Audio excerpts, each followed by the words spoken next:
உங்களுடைய பயத்தை, உங்களுடைய கலக்கத்தை, உங்களுடைய துக்கத்தை, ஆண்டவரே எனக்கு எதிராக இவர்கள்லாம் எழும்பி வராங்களே, நீங்க பாதுகாத்து கொள்ளுங்க என்ன அப்படின்னு சொல்லி ஆண்டவரிடத்தில் ஒப்பு கொடுக்கும்போது அக்கினி மதிலாக ஆண்டவர் அவர்களை சுற்றிலும், நம்மை சுற்றிலும் இருந்து அவர்களை சுட்டெரிக்கிறதை நாம் பார்க்க முடியும். பிரியமானவர்களே,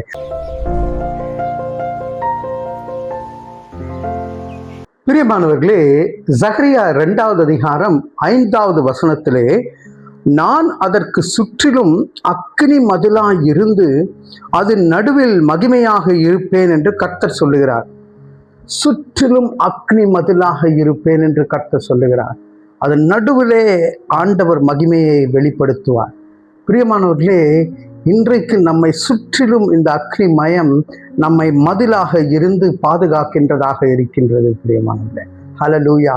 பிரியமானவர்களே, இந்த ஒரு காட்சியை எலிசா தீர்க்கதரிசியின் காலத்திலே நாம் பார்க்க முடியும். எலிசா தீர்க்கதரிசி எதை சீரியர்கள் சிந்தித்தாலும், அவங்க திட்டம் தீட்டினாலும் அது கர்த்தர் எலிசா தீர்க்கதரிசி வெளிப்படுத்துவார். இங்கே போய் அவர் வார்னிங் கொடுத்துருவார்.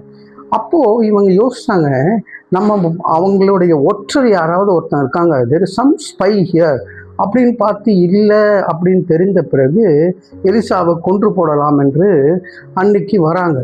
வரும்பொழுது எலிசா ஒரே ஒரு ஜெபம் ஜெபிக்கிறாரு. ஆண்டவரே, என்னுடைய சர்வெண்ட் இருக்கான் பாருங்க, என்னுடைய ஊழியக்காரன், அவனுடைய கண்ணை திறந்தருளும், ஏன்னா அவன் ரொம்ப பயந்து இருக்கான் அப்படின்னு. அவன் கண்ணை திறந்து பார்க்கும்போது அந்த இடத்திலே அக்னி ரதங்கள் சுற்றிலும் இருக்கின்றது. சீரிய இராணுவம் பக்கத்தில் வரக்கூடாத அளவுக்கு கர்த்தர் எலிசாவை பாதுகாத்தார் என்று பார்க்கின்றோம். பிரியமானவர்களே, நமக்கு சில நேரங்களில் தெரியாது நம்ம சுற்றிலும் என்ன நடக்கிறது என்று. ஆனால் நம்மை தாக்க வருகின்ற அக்னிமயமான மதிலை ஆண்டவர் வைத்து நம்மை பாதுகாத்து கொண்டிருக்கின்றார். அக்னி ஸ்தம்பமும் மேக ஸ்தம்பமும் நம்மை சுற்றிலும் நடந்து கொண்டே இருக்கின்றது. நாம் ஏன் கவலைப்பட வேண்டும்? ஆண்டவரிடத்திலே ஒப்பு கொடுங்கள். உங்களுடைய சூழ்நிலையை, உங்களுடைய பயத்தை, உங்களுடைய கலக்கத்தை, உங்களுடைய துக்கத்தை, ஆண்டவரே எனக்கு எதிராக இவர்கள்லாம் எழும்பி வராங்களே, நீங்க பாதுகாத்து கொள்ளுங்க என்ன அப்படின்னு சொல்லி ஆண்டவரிடத்திலே ஒப்பு கொடுக்கும்போது அக்னி மதிலாக ஆண்டவர் அவர்களை சுற்றிலும், நம்மை சுற்றிலும் இருந்து அவர்களை சுட்டெரிக்கிறதை நாம் பார்க்க முடியும். பிரியமானவர்களே, ஒரு முறை அப்படிதான் ஒரு வல்லமையான ஊழியக்காரர் ஊழியம் செய்து கொண்டிருக்கின்றார்.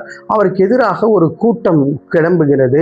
எப்படி நம்ம இங்கே கிரஹாம் ஸ்டெயின்ஸ்க்கு எதிராக கூட்டம் கிளம்பினாங்கனோ அது போல அவருக்கு எதிராக கூட்டம் கிளம்பினாங்க. அவரை கொன்று போட வேண்டும் என்று ஒரு துப்பாக்கியோட ஒரு புதரிலிருந்து ஒருத்தன் வந்து குறிவைத்து கொண்டே இருந்தானாம். குறிவைத்து கொண்டு இருக்கும்போது அவன் பார்க்க முடியாத அளவுக்கு அந்த பிரைஸ் அண்ட் வர்ஷிப் முடிந்து ப்ரீச்சிங் வரும்பொழுது அப்படியே அந்த ஸ்டேஜை சுற்றிலும் அக்னி மயமாக இருந்ததாம். அதிலிருந்து ஒரு அக்னி அப்படியே பறந்து வந்து இவரை தொட்டதாம், இவரை சுட்டெரித்ததாம். அப்போ இவர் அப்படியே உணர்ந்து அந்த சூடோடு எழுந்து ஆண்டவரை ஏற்றுக்கொண்டு ஆண்டவருக்காக ஜீவித்தாராம். பிரியமானவர்களே, ஆண்டவர் நம்மை சுற்றிலும் அக்னி மதிலாக இருந்து அவர்கள் நடுவிலே மகிமையாக இருப்பேன் என்று ஆண்டவர் சொல்லுகிறார். உங்கள் நடுவில் மகிமையாக இருப்பார், உங்கள் குடும்பத்தின் நடுவில் மகிமையாக இருப்பார். ஆண்டவர் உங்களுடைய சூழ்நிலையின் மத்தியிலே, உங்கள் வேலையின் மத்தியிலே ஒரு அக்னி மதிலாக இருக்கின்ற தேவன் தானே நம்முடைய தேவன். அவரை நாம் தலையிலே தாழ்த்தி தேவனிடத்திலே நம்முடைய சூழ்நிலைகளை ஒப்பு கொடுப்போம். அன்பின் பரலோக பிதாவே, நாங்கள் பயப்படுகிற காரியங்கள், நாங்கள் ஆண்டவரே கலங்குகிற காரியங்களுக்கு மாறாக நீர் எங்களுக்கு அக்னி மதிலாக சுற்றி இருக்கிறபடினாலே நன்றி செலுத்துகிறோம். பாதுகாத்து கொள்ளும். இயேசுவின் மூலமே ஜெபிக்கிறோம் நல்ல பிதாவே. ஆமேன், ஆமேன்.